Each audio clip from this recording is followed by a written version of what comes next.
예, 안녕하세요. 예, 이번 시간에는 그 요인 분석에서 지난 시간에는 그 직각 회전 방식에 의해서 그 요인을 추출했는데 이번의 경우에는 그 이미 알려드린 바와 같이 사전에 요인을 지적하는 방법에 서 그러니까 요인수를 지정해서 그 하는 그 요인을 추출하는 방법에 대해 한번 알아보도록 하겠습니다. 앞에서의 그 요인들이 우리가 그 직각 회전 방식에 의해서 요인이 총 7개가 추출이 되었는데 이미 그 요인들은 내용들을 잘 보면 변수들이 갖고 있는 그런 의미들을 보면 그 7개로 추출될 수 있는 그런 그 근거가 이미 마련돼 있고 또 선행 연구들을 근거로 하고 또 연구자들의 그런 그 판단에 따라서 총 7개로 이제 판정이 된 겁니다. 그래서 이걸 어떻게 이제 우리가 그 7개로 추출하는지에 대해서 한번 보도록 하겠습니다. 그 앞에서 살펴봤던 그 직각회전 방식의 건 다 거의 동일하고요. 그래서 기술 통계랑 추출하는 것도 동일하고, 그리고 요인 추출해서 그 주성분도 동일합니다. 근데 이때에 이제 그 고정된 요인수, 그 요인을 사전에 지정하는 요인수를 총 7개로 이제 우리가 하고, 요것만 수정해 주면 됩니다. 그러니까 만약에 그냥 고객값을 기준으로 한다면 여기다 여기 클릭해 주면 되고, 고정된 요인수를 내가 하겠다면 여기를 지정해 주면 됩니다. 총 7개로 이제 지정이 되고요. 그다음에 요인 회전은 이제 베리백스 동일하고요. 점수는 마찬가지로 바로 지금 저장하지 않고 차후에 이제 저장하는 방법을 특별하도록 하겠습니다. 옵션은 크기 순으로 정렬할 수도 있고 안 할 수도 있고요. 그래서 이거는 이제 나중에 라이팅 할 때 이때 이제 그 같이 한번 보도록 하겠습니다. 그래서 일단은 그 크기 순 정렬을 안 하고 하는 걸로 해서 하고 절대값은 제가 선호하는 대로 0.4 미만을 표시 안 하는 걸로 해서 하도록 하겠습니다. 계속을 누르고 확인을 누르면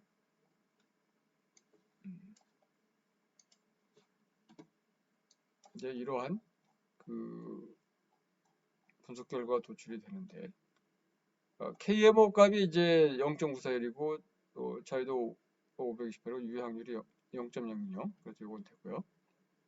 그리고 공통성을 보면 그 0.5 미만으로 떨어지는 게 없습니다. 그래서 하고 그다음에 이제 설명련 총 문서는 69.105. 그 앞에서 이제 그 지정하지 않았을 때 교육값 1 기준 했을 때하고 이제 동일합니다. 그리고 앞에 이거 이제 축이고요. 회전된 거를 보면 이제 동일하게 이렇게 되어 있습니다. 그래서 이렇게 해서 우리가 이제 정렬하는 방법이 하나 있고요. 또 하나 이제 그 크기 순으로 이거를 정렬해서 하는 방법도 있다 그랬습니다. 둘 중에 어떤 거를 내가 이제 선택할 것인지를 이제 여러분의 결정을 에 따라서 하시면 되는데 만약에 내가 그 뭐 이 방식에 한다 그러면 이걸 이제 우리가 클릭을 해서 엑셀 파일에 가서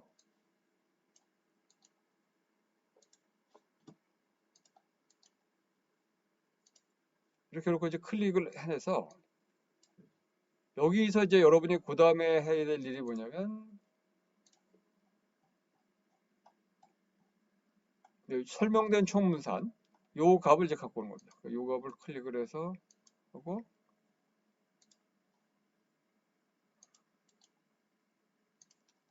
근데 가능하면 여러분은 이 표를 만드는 데 있어서 그 작업하는 시간을 줄이는 게 좋습니다. 그래서 저는 아주 모든 거에 그것은 표로 다 이제 모두 작성하고요. 그러면 어, 제가 이제 작성하는 방법을 보면 이런 식으로 해서 표를 만들고요. 만들어서 첫 번째를 하고 두 번째가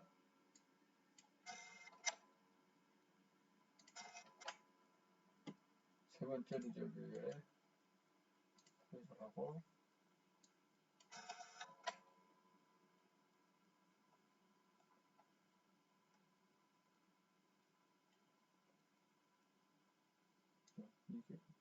이쪽으로 전부 이제 이동을 시켜서 제가 하는 스타일입니다. 그러니까 이 방법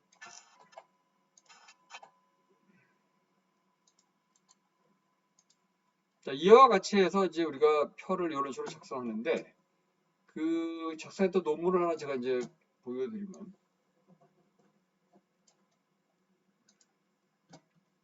이와 같이 우리가 그 요인명을 여기다 이제 표기를 하고 변수를 해서 아이겐값, 분단, 뭐 그런 알파값을 여기다 이렇게 표기하는 방법도 있고요. 하나는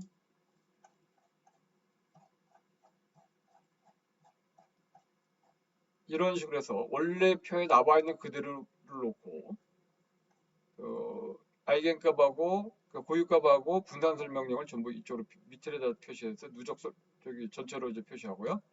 그리고 여기 누적 설명령을 표시하는데 그럼 알파값을 이제 표시하는 이런 방법이 있습니다. 그래서 그 표기하는 방법은 뭐 이렇게도 할 수 있습니다만 여기는 그냥 탐수적 요인 분석의 요인 적재집값만 표기를 하고 고유값하고 분산 신뢰도값은 여기다 이렇게 표시하는 뭐 이런 방법도 취할 수가 있습니다. 그래서 이것은 이 라이팅 하시는 분의 그런 스타일에 따라서 하시면 되겠습니다. 그래서 정리를 하고 여기 나와 있는 것처럼 이제 예를 들어서 우리가 이 내용에 대해서 간단히 설명을 해줘야 되기 때문에 이 경우에서는 이제 요인 분석해서 어떤 요인에 무슨 변수들이 포함됐다고 이렇게 얘기를 하고 뭐 그 요인에 대한 명명 뭐 이런 것도 우리가 이제 여기다 제시를 해주기도 하고요. 이 논문에서도 이것도 이미 뭐 이제 그 사전에 구매 동기에 대해서 그 정보를 이미 갖고 알고 있었기 때문에 그걸 맞춰서 이제 우리가 그 이름이 이제 그 우리가 명명하는 네이밍하는 그런 이제 그 기술들을 해주면 됩니다. 그러면 이제 우리가 요인 분석은 이렇게 해서 훨씬 알 수 있고 자 근데 여기서 이제 우리가 주의할 게 하나 있습니다. 이 요인 분석을 이제 우리 할 때 어떤 옵션이 있었냐면 이제 여기 요인 분석 결집값들을 평균으로 바꾸기로 했었어요. 그래서 이 평균으로 바꾸기를 하려면 이걸 이제 어떻게 해야 되냐면 처음부터 아예 그 결집값들이 얼마나 있는지 확인을 하고 그 결집값들이 평균으로 바꾸어도 뭐 괜찮은지 이런 거를 여러분들이 사전에 확인을 해주면은 훨씬 좋죠. 왜 그러냐면 어떤 변수의 결집값이 너무 많아서 그 변수를 쓰면 안 되는데 사용을 한다 그러면 문제가 생길 수가 있거든요. 그래서 그럴 경우는 어떻게 하냐면 여러분들이 분석에 가서요. 기술 통계량에서 내가 이제 사용하려고 하는 변수의 결집값이 얼마나 있는지 확인을 하는 겁니다. 확인을 해서 이제 결집값이 많은 변수는 가능하면 너무 많은 건 사용하지 않는 게 좋다. 그래서 여기 보면 결집값들이 뭐 하나나 두 개 정도의 그런 값들이 있으니까 이런 변수들은 뭐 우리 굳이 삭제하지 않아도 되기 때문에 이렇게 이제 결집값을 쓰죠. 자, 그러면 어떻게 할 거냐? 그냥 변환해 가서요. 내가 이제 결집가 있는 걸 다 확인했으면 했는데 여기 이제 제가 이미 이제 몇 가지를 이제 확인해 놨습니다. 그래서 포함시켰는데 이 변수를 여기다 이제 포함시키면 자동으로 이렇게 해서 우리가 이 변수를 이제 바꾼다는 명령이 들어옵니다. 그래서 이거를 이제 우리가 바꾸게 되면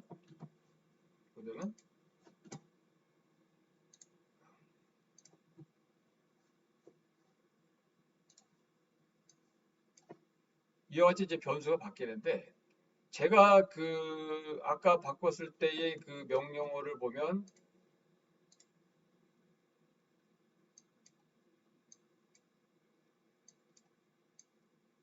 여기에 그냥 SMEM 원래 앞에 있는 요 레이블에 있는 앞에 A8, A6, 9 이런 걸 표기 없는데 제가 이걸 일부러 여기다 이제 포함을 시켰습니다. 왜 그러냐면 요인 분석을 하게 되면 크기 순으로 정렬을 탁 하게 되면 이 요거에 그 순서대로 이제 정렬이 되기 때문에, 그리고 이제 그냥 크기수를 정렬을 하지 않아도 이제 이 순서대로 정렬을 할 수 있게 그 표기를 정확히 하기 위해서 제가 레이블에다가 앞에 있는 그 변수명의 그 앞에 A 뭐 숫자 이렇게 전부 표시를 한 겁니다.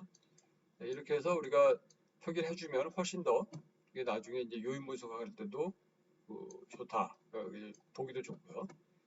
그리고 이 요인 분석에서도 보면은 그 크기수는 정렬하지 않고 그대로 만약에 이거를 표기를 바뀐 변수를 맨 밑에다 이걸 표시를 하게 되면 그 요인 분석 결과에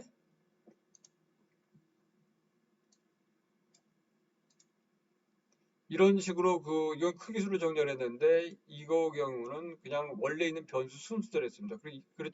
그렇게 되면은 이게 어떤 식으로 표시가 되냐면 만약에 그 앞에 이 번호 순서로 표시를 해주고 앞에다 그 순서를 이렇게 순서대로 안 해놓으면 저 밑으로 가서 이렇게 돼 있어서 보기가 굉장히 불편합니다.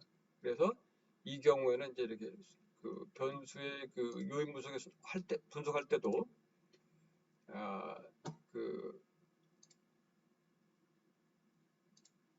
이 순서도 여기에 원래의 그 번호 그 변수의 그 순서대로 이렇게 전부 다 자리를 이동한 겁니다. 예를 들어 이거는 원래 이제 밑으로 이렇게 돼 있던 건데 더 밑으로 돼 있었죠. 근데 이거를 제가 이렇게 이동을 시키면 됩니다.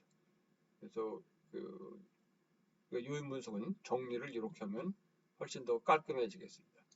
그리고 나서 그 다음에 할 일이 예를 들어서 우리가 새로운 이제 변수를 만들 때 뭐 예를 들어 F1 그러면 이제 우리가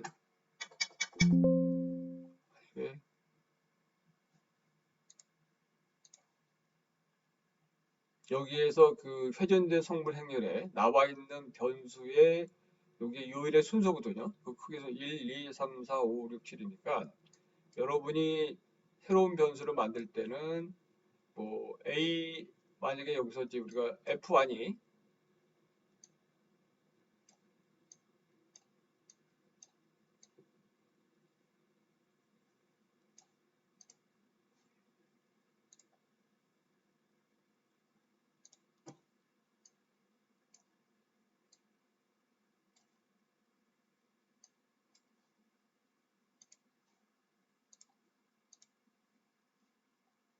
F1이 A15부터 16, 17, 18, 19, 20, 20 이게 23이지 않습니까? 그러면 여기서 F1 그래서 뭐